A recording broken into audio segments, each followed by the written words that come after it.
ಕೀಮಾ ಸಾರಿಗೆ ಅರ್ಧ ಕೆಜಿ ಕೀಮಾ ತೊಗೊಂಡಿದ್ದೀನಿ.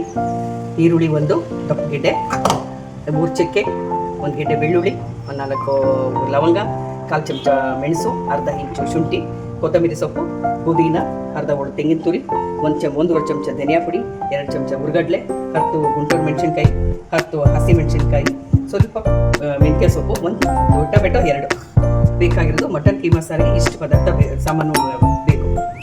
ಹುರಿದಾದ್ಮೇಲೆ ಒಣಮೆಣಸಿನ್ಕಾಯಿ ಹಾಕೊಳ್ತಾ ಬೇಕಾದವರು ಒಣಮೆಣಸಿನ್ಕಾಯಿನೇ ಹಾಕ್ಕೋಬೋದು, ಇಲ್ಲ ಬೇಡ ಅಂದರೆ ಹಸಿಮೆಣಸಿನ್ಕಾಯಿನೇ ಹಾಕ್ಕೋಬೋದು, ಅವ್ರವ್ರ ಇಷ್ಟ. ಇಲ್ಲಾಂದರೆ 2 ಸೇರಿಸಿ ಹಾಕ್ಕೋಬೋದು ಕಾರಿಗೆ. ಮೊದಲು ಮಸಾಲೆ ಒಗ್ಗರಣೆಗೆ ಹುರ್ಕೊಳ್ತೀನಿ. ಅರ್ಧ ಇಂಚು ಶುಂಠಿ, ಲವಂಗ, ಬೆಳ್ಳುಳ್ಳಿ, ಚಕ್ಕೆ, ಕಾಳು ಮೆಣಸು, 1/4 ಚಮಚ ಅರಿಶಿನ ಪುಡಿ,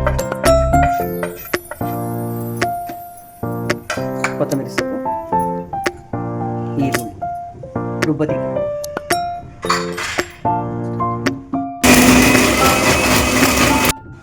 ಪೇಸ್ಟ್ ಆಗಿರೋದ್ರಿಂದ ಈರುಳ್ಳಿ ಬೆಳ್ಳುಳ್ಳಿ ಹಾಕ್ಕೊಂಡಿರೋದು. ಕೈಮ ಜೊತೆ ರುಬ್ಬದಿಕ್ಕೆ ಖಾರಕ್ಕೆ ಬೇಕು ಮಸಾಲೆ. 4 ಹಸಿ ಮೆಣಸಿನ್ಕಾಯಿ ತೊಗೊಂಡಿದ್ದೀನಿ, 1/4 ಚಮಚ ಕಾಳು ಮೆಣಸು, 1-2 ಸ್ಪೂನ್ ಹುರ್ಗಡ್ಲೆ, 1 ಅರ್ಧ ಗೆಡ್ಡೆಯಷ್ಟು ಬೆಳ್ಳುಳ್ಳಿ, 1 ಸ್ಪೂನಷ್ಟು ತೆಂಗಿನ ತುರಿ, ಸ್ವಲ್ಪ ಕೈಮಕ್ಕೆ ಉಪ್ಪು ಹಾಕ್ಕೊಳ್ತೀನಿ.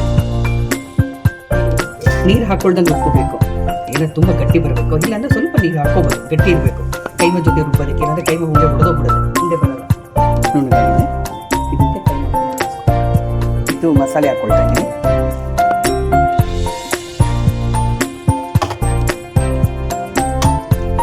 ಚೆನ್ನಾಗಿ ಮಿಕ್ಸ್ ಮಾಡ್ತೀನಿ.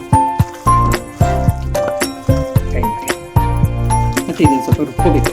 ಮಿಕ್ಸ್ ಆದಮೇಲೆ ಮಸಾಲೆ ಮಿಕ್ಸ್ ಮಾಡ್ಕೊಂಡ್ಮೇಲೆ ರುಬ್ಬೋದು. ತೀರ ನುಣ್ಣು ರುಬ್ಬಾರ್ದು ಕೈಮಾ, 1-2 ಗಿರ್ರ್ ಅನ್ಸಿದ್ರೆ ಸಾಕು. ಏಕೆಂದರೆ ತುಂಬ ನುಣ್ಣಗಾದ್ರೆ ಚೆನ್ನಾಗಿರಲ್ಲ, ಬಾಯಿಗೆ ಸಿಗಬೇಕು.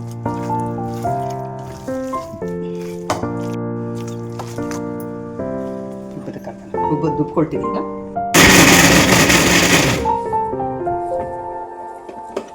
ಈ ಹದಕ್ಕೆ ಬಂದರೆ ಸಾಕು. ಗಸಗಸೆ, ತೆಂಗಿನ ತುರಿ, ಒಣಮೆಣಸು, ಹುರಿದಂಥ ಮೆಣಸಿನ್ಕಾಯಿ,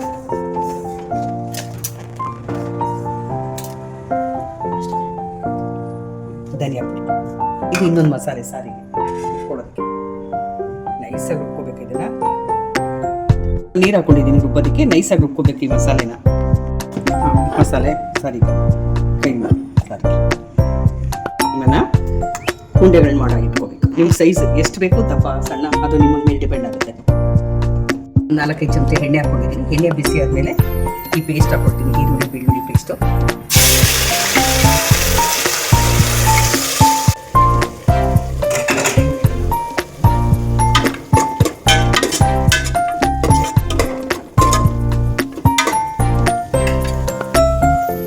ಹೆಚ್ಚಿಟ್ಕೊಂಡಿರೋಂಥ ಟೊಮೆಟೊ ಹಾಕ್ತಾಯಿದ್ದೀನಿ. ಮೆತ್ತಗಾಗಲಿ.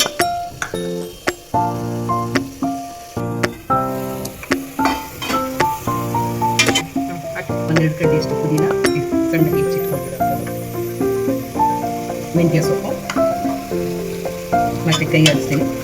ಅದೆಲ್ಲ ಬೇರೆ ಬೇಕು. ಇಲ್ಲ ಒಂದೊಂದೇ ಸೈಡ್ಗೆ ಅಂಟ್ಕೊಂಡಿರೋ ಥರ ಕೈ ಮುಂದೆ ಹಾಕಿ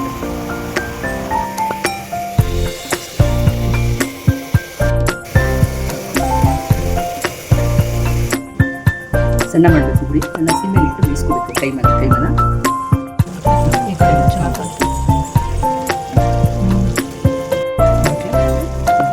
ಈಗ ರುಬ್ಬಿರೋಂಥ ಮಸಾಲೆನ ಹಾಕ್ತಾ ಇದ್ದೀನಿ ಕೈಮ ಉಂಡೆಗೆ. ಜೊತೆ ಮಿಕ್ಸ್ ಮಾಡೋದಕ್ಕೆ ಸಾರಿಗೆ.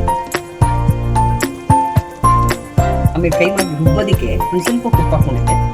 ಈಗ ಸಾರಿಗೂ ಉಪ್ಪು ಹಾಕ್ತಾ ಇದ್ದೀನಿ. ರುಚಿಗೆ ತಕ್ಕಷ್ಟು ಉಪ್ಪು, ನಿಮಗೆ ಎಷ್ಟು ಬೇಕು ಅಷ್ಟು, ಜಾಸ್ತಿ ಮಿಕ್ಸ್ ಮಾಡ್ತಾ ಇದ್ದೀನಿ.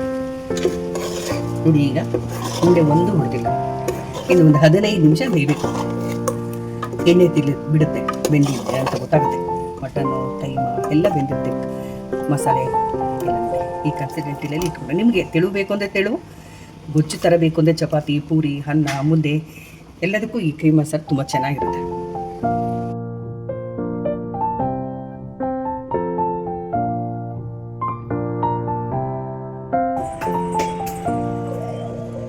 ಮಸಾಲ ಗೊಜ್ಜು ರೆಡಿ.